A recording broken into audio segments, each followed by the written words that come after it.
Plateau is on the edge. Two tragic incidents in just 1 week have pushed citizens to the breaking point. Some are now saying, if the government won't protect us, we will. In fact, many are demanding that every family be provided with arms for self-defense.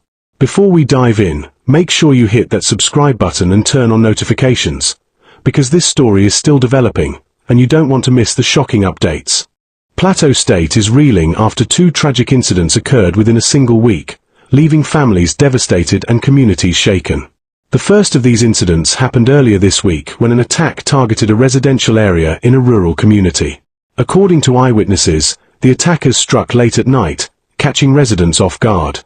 Many families were asleep when the chaos began, and the sounds of gunfire and shouting spread fear across the village.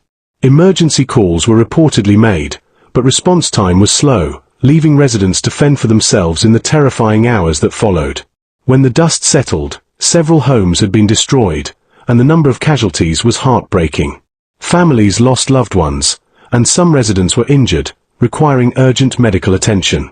The local authorities confirmed that investigations were underway, and security forces were deployed to the affected areas to provide relief and restore order. Rescue teams were seen combing through the debris of destroyed homes, assisting survivors, and ensuring that those in immediate danger were moved to safe locations. Barely a few days later, the state was hit by a second tragic incident. This time, another community in Plateau State experienced a violent attack that left multiple people dead and several others injured.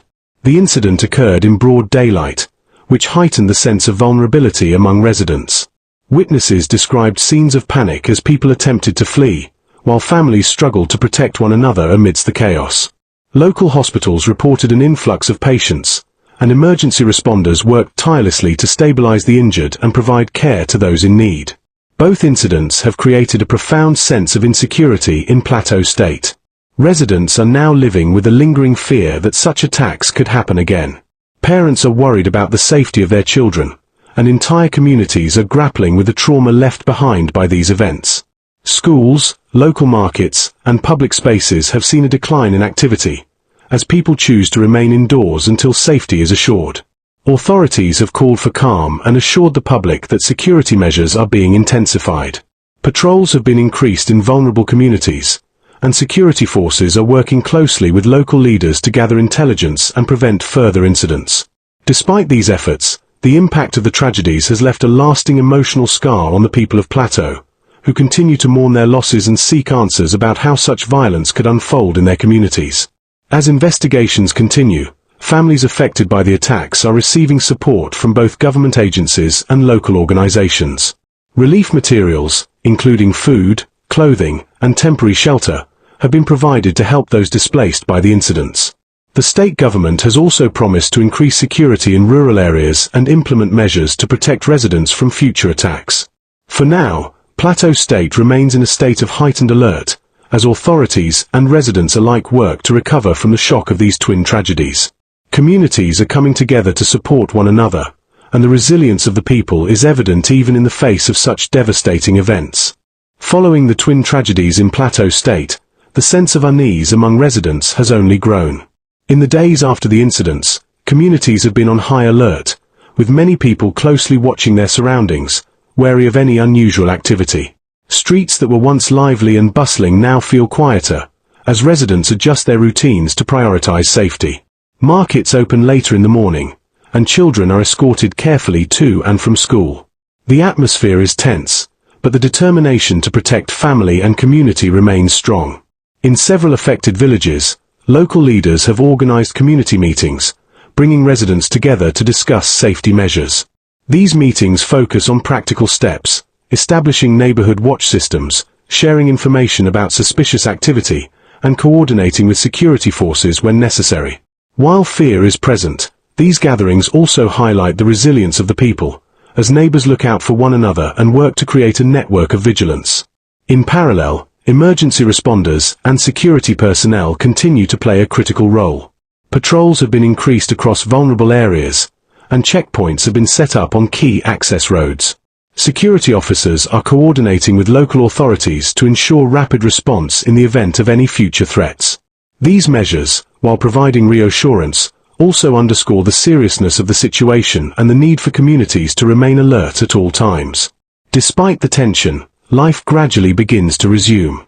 Families return to their daily routines, carefully balancing normalcy with caution. Shops and markets reopen, and children begin to play again, albeit under watchful eyes. Yet the memory of the attacks lingers, shaping the way people move, interact, and plan their day-to-day activities. Every unfamiliar noise, every unexpected knock at the door, is met with heightened awareness.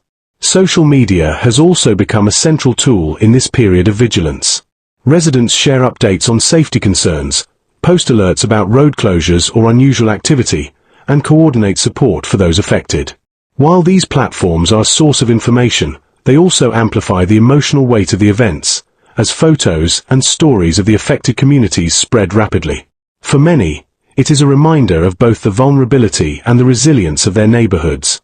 At the heart of it all, the human stories stand out. Families who lost loved ones are slowly rebuilding, aided by relief efforts from local organizations and government agencies. Neighbors check in on one another, offering help, food, and emotional support. The spirit of community shines through in these moments, even amidst the lingering fear. As the days pass, Plateau State remains on alert. The incidents have reshaped the way communities interact, emphasizing preparedness, awareness, and mutual support. The balance between caution and resilience is delicate, but the people of Plateau demonstrate that even in difficult times, they are committed to protecting one another and rebuilding their lives, step by step. As Plateau State continues to recover from the shock of these tragic incidents, one question lingers in the minds of many. What happens next? The days following the attacks have been marked by a fragile calm, one that feels uncertain, as though anything could change at any moment. Security presence across the state has noticeably increased. Patrol vehicles move through communities at regular intervals, and checkpoints remain active along key routes. For many residents, this provides a measure of reassurance. Yet at the same time, it serves as a constant reminder of the events that have unfolded so recently. The sight of uniformed officers, once routine, now carries a deeper significance. Community leaders continue to play a vital role in guiding their people through this period.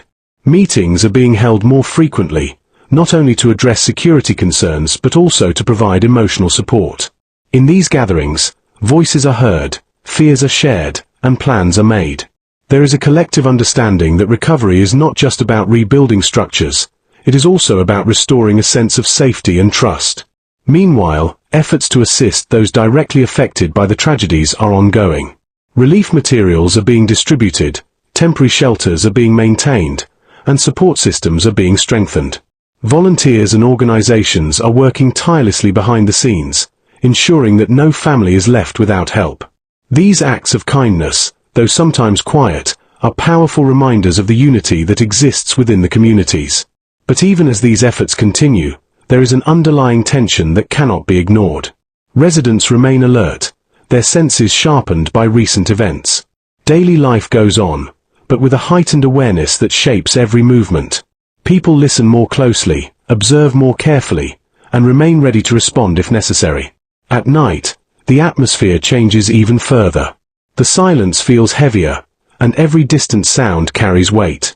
In some areas, neighbors take turns staying awake, keeping watch over their surroundings. It is a quiet, collective effort, one that reflects both caution and determination. The goal is simple: to ensure that their communities remain safe until stability is fully restored. Authorities, on their part, continue to emphasize the importance of cooperation between residents and security agencies. Information sharing has become a key focus, with officials encouraging citizens to report any suspicious activity promptly. This collaboration is seen as essential in preventing further incidents and maintaining order. As time moves forward, there is hope that Plateau State will gradually return to a sense of normalcy. However, the impact of these events will not fade overnight. The memories remain, shaping perspectives and influencing decisions. For many, the path to full recovery will take time, patience, and continued support. And so, Plateau stands at a delicate point, between what has happened and what lies ahead. The resilience of its people is evident, their commitment to one another unwavering. Step by step, day by day, they move forward, determined to rebuild and protect what matters most. What do you think the future holds for Plateau State? Share your thoughts in the comments below. Don't forget to like this video and subscribe for more updates as this story continues to unfold.